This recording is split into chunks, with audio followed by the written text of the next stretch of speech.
Good morning, everyone, and welcome to Resilient Radio. I am the host, Daphne Wallace. I'm also in recovery for mental illness, drug addiction, and trauma. My goal is to build up a resilient recovery support community by broadcast communications. So if you're out there feeling alone and you're in addiction, reach out to someone for help and know that you're not alone. This week we have with us George Tucker from Tupelo, Mississippi. We're going to get to hear his story about how addiction had taken him under and how God had lifted him up and elevated him in his life. Jesus saves, even a wreck like me. Hashtag mustard seed faith. Good morning, George. Good morning, Daphne. How are you? I'm doing good. I hope that everything's been going great in your life and going in a good direction. We talked recently, and I'm anxious to give you the opportunity to be able to share your story on this platform. So can you discuss and share with us your life and your transition from addiction to recovery? Sure, Daphne. I'd love to. Okay, well, my name's George. I'm not a Bible scholar. I don't have a doctorate in theology. All I know is what Jesus did for me and what I've seen personally in my life and in lives of those around me. I don't remember much before I was 10 years old. I started, I was saved. I walked down the aisle. I felt led by the Holy Spirit to be saved when I was about 8 years old. Shortly after that, I was molested by a family member. I started acting out, skipping school, shoplifting, stealing things, smoking cigarettes. Then came alcohol and marijuana, and that was all before the age of 12 years old. So I did not realize how that incident affected my life until God revealed these things later on in life to me. But I had went through, by the age of 16, I had become rebellious. I was smoking marijuana all the time, smoking cocaine, taking whatever drugs I could get my hands on, really, LSD. There was no limits. And so I dropped out of high school. I moved in with my girlfriend, I guess you could say, at 16. At 17, we got pregnant. 18, we got married, and I became a father. And I didn't know, really had no plan in life. I had no direction. I didn't know what to do.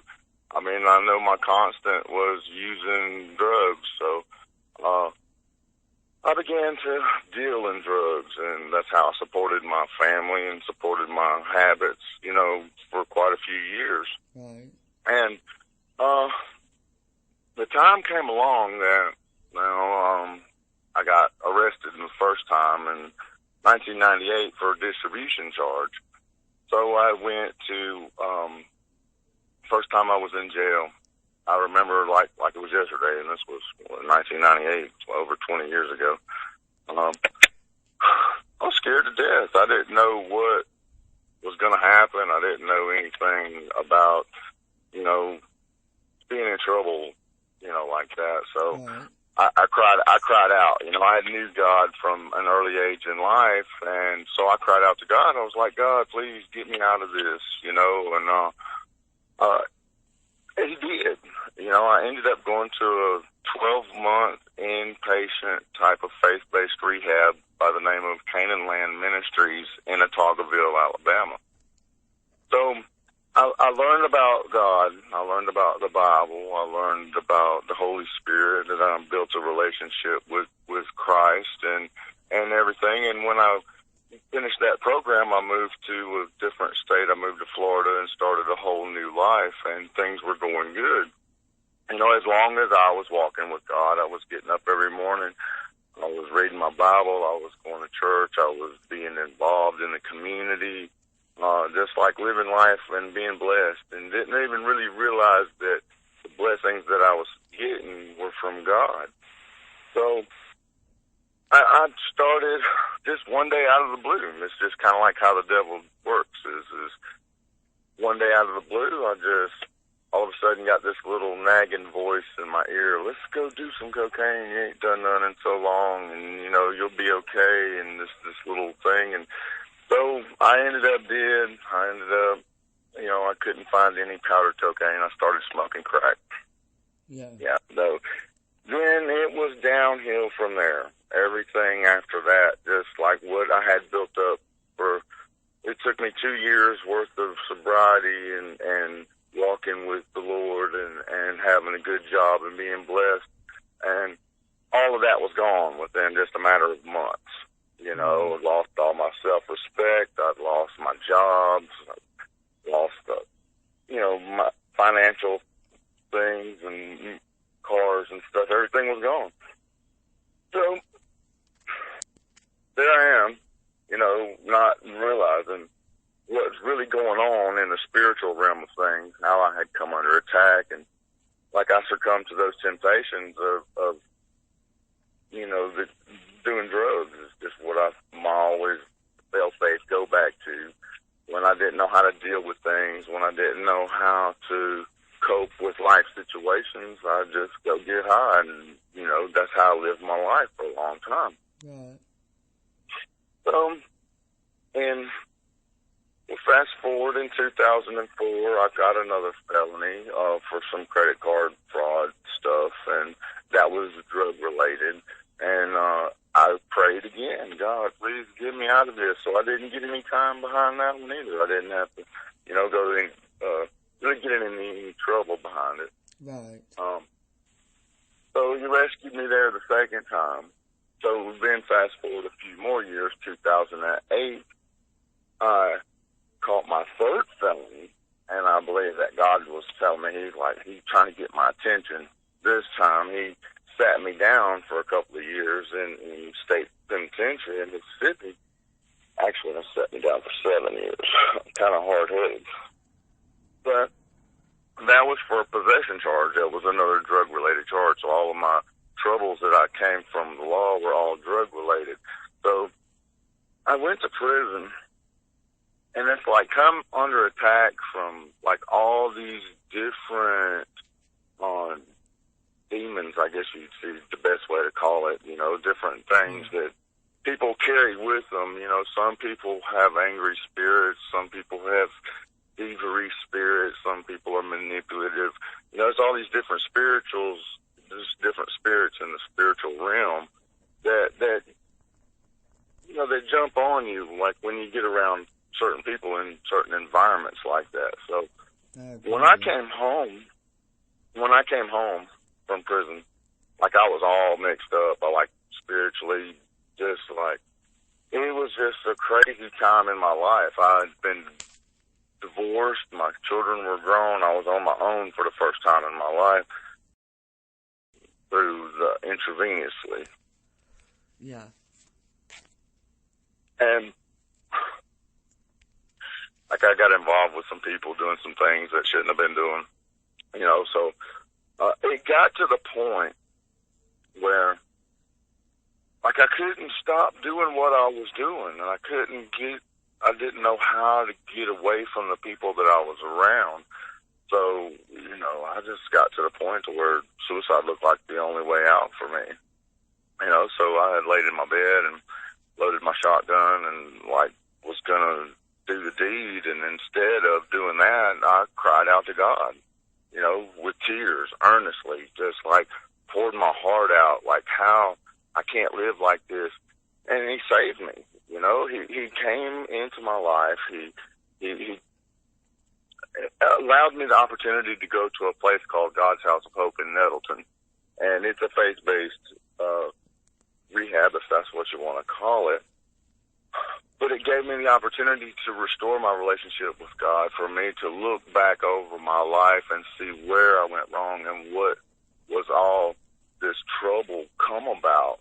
And it all stemmed from my drug use, which all of the things in my life, I believe, go all the way back to, a traumatic event from my childhood that I didn't know how to cope with. I had pushed it down.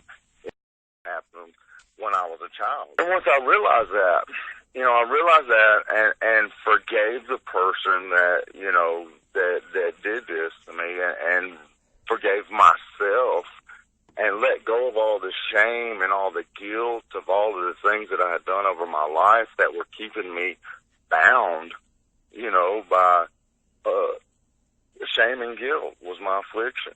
I couldn't function as a productive member of society without, using some form of drugs or alcohol to cover up the pain that I was going through. I was just going to add in, I think it's like that for a lot of people. There's so many people I've come across that have struggled with addiction, and they have had some kind of trauma, many times in their childhood. And, it's very awesome that you were able to understand that at some point in your life. It was not until it was not until I understood that I actually felt free from that. It never was, I never realized it as being the source of all of my junk that was inside of me that just I didn't know how to cope with. I didn't know how to deal with, and then comes with the other things that come along with addiction, like different things that different people do to, obtain their drug. Some people sell themselves, some people steal, some people lie and manipulate out of, to get money from whichever way they can. One thing that I do know, like since I've gotten clean and since I've restored my relationship with God, that God's the only way that I was able to overcome what I have overcome. Like I was using there at the end, I was doing some pretty bad things with some pretty bad people and using a whole lot. I'm poking myself 10, 15 times a day. Yeah. Easy. And like it was, once I realized that I didn't have to live like that God took all that away from me. It's like I have to share my story with people, because there's a lot of people that are like me, that have been through things like this, that are going through this same thing right now, that don't have any hope. Or like with me, I didn't have any hope. I didn't know what to do. I didn't know how to do it, so I cried out to God. And He heard my cry, and He saved me. I spent 7 years in prison, and I did read a lot. I read the Bible from cover to cover during that time, and I've memorized verses, and I did a lot of studies and things like that. And head knowledge doesn't even really matter. You can quote the Bible all you want from cover to cover, but if you don't walk in what it teaches, then it's counterproductive. Right. Jesus teaches us to love each other and to help each other. And that's my mission. That's my goal in life now. That's what I've been called and been chosen to do, is to help other people. Yeah. So I have a vision for a ministry. I'm calling it, like God's given me little bits and pieces at a time. Mountain Movers Ministries is the name of the ministry. Like it's a transitional living home for people that are coming out of places like Teen Challenge or Canaan Land Ministries or Restoration Ranch or God's House of Hope. It's for men that have no place to go, that once they either the court sends them to this place like this, or they go on their own and they can't, once they complete this program and they have no place to go, you can't go back to where you came from because you're surrounded by what got you where you were. You know what I mean? You can't. Yes. So you need, what I would be offering is a stable Christian environment for a home, transportation to work. You'll have access to internet and Wi-Fi and home phone, and you'll be able to get your life started. This is your opportunity to open a bank account or get a credit card or just start life over in general. For people that have been in places like where I've been, that want to people that want to change. People that realize that life is more than me. You get yourself straight. That's what being a disciple is all about. You learn about it, then you go out and teach it. You go out and share it, and it spreads, like a wildfire. I would like to read here. I read out of the King James Bible. Testimony when I did it the first time I did my testimony at a small church here, local. It says, I cried by reason of mine affliction unto the Lord, and he heard me. Out of the belly of hell cried I, and thou heardest my voice. For thou hast cast me into the deep, in the midst of my sins, and the floods compassed me about. All thy billows and thy wrath passed over me. Then I said, I am cast out of thy sight, yet I will look again toward the holy temple. So that's how I felt. This is in Jonah chapter 2.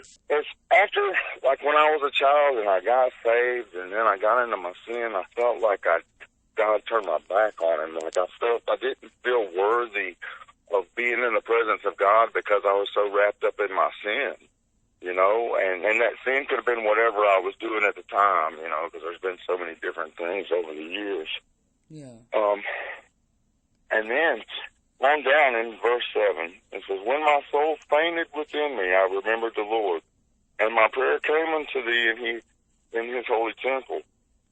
That they observe lying vanities forsake their own mercy, but I will sacrifice unto thee with the voice of thanksgiving. I will pay that which I have vowed.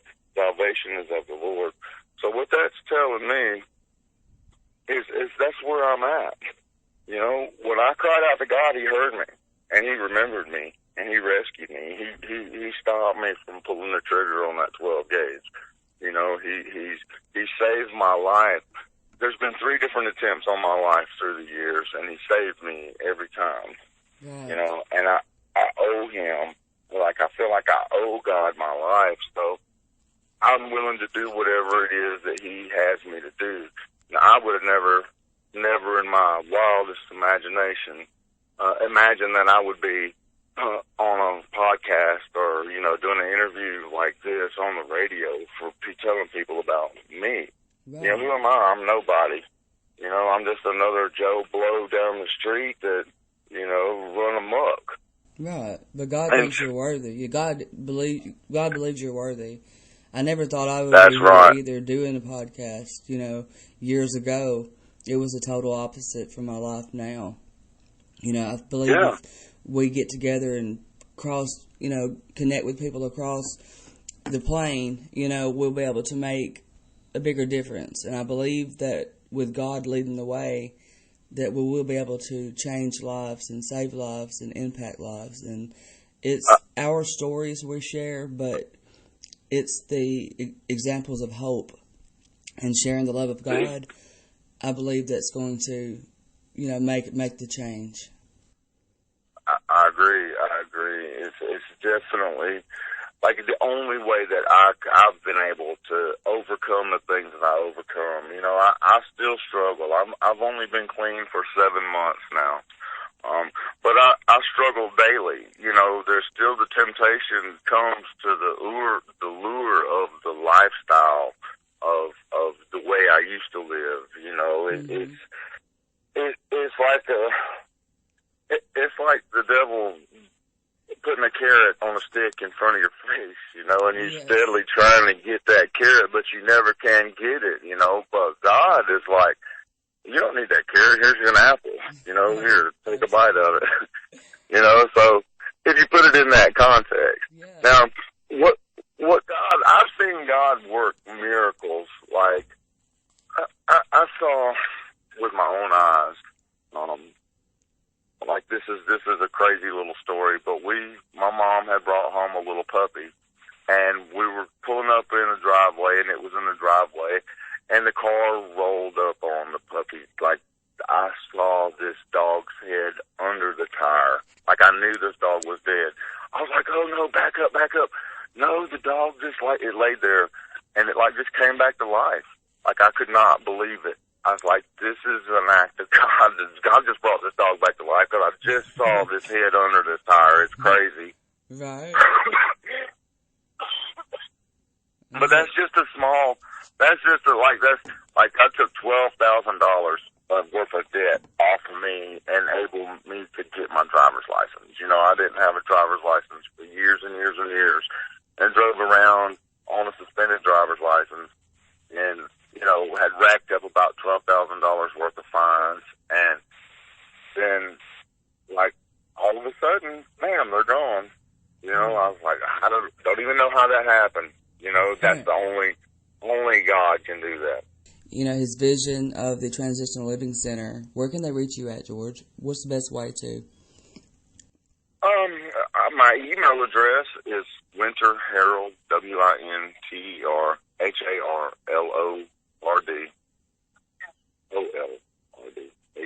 HOLRD, Winter Tucker at gmail.com. So y'all can reach out to him, and if you have anything you're already working on or have any vision that's similar to his, you know, connect to him, reach out to him and engage. You never know what can come up of it. He is in Tupelo, Mississippi. Is there anything else you would like to add as far as any other visions you have or anything else right now, or is that pretty much where you're at is? Well, like, I don't even know where to begin to even start a ministry. I don't know, like, anything about grants. I don't know anything about tax ID numbers. Like, anybody can give me any kind of information on any startup process of a ministry. You know, I would appreciate that. And if anybody feels that if God lays it on anybody's heart to make any kind of contribution to the cause, you know, then that would be great too. But like, I didn't come here to solicit money. Right. I just wanted to tell my story, and you know, maybe somebody can, you know, maybe I can help somebody along the way. Maybe somebody can hear something that I had to say that'll help them. Absolutely. You know, that's all my goal is. You know, just Jesus saves even a wreck like me, because trust me, I'm a wreck, everybody. You know, every day. You're not the only one. with my mustard seed faith, you know, and with my full armor of God that I put on every day, you know, I swing my sword and do battle, and you know, if anybody needs prayer, I'm definitely a prayer warrior, you know. So, absolutely. But I thank you, Daphne, for having me on. Thank you so much for being on, George. Okay. I couldn't, you know, we can't do what we're doing without y'all, and that's other people like me being willing to share your story. This is what it's about, highlighting hope, sharing compelling stories of endurance, and connecting and building a network so that people out there who may be listening, they can hear a lot of hope and know that they're not alone and they don't have to struggle like they're struggling. So, if anybody wants to sponsor the show or donate to the show, you can email clientservices@tentalk.org and go join our group on Facebook, Resilient Radio. And until next time, this is Resilient Radio, music, community, and love. Thank you so much, George. Thanks, Stephanie. Thanks, everyone, for listening.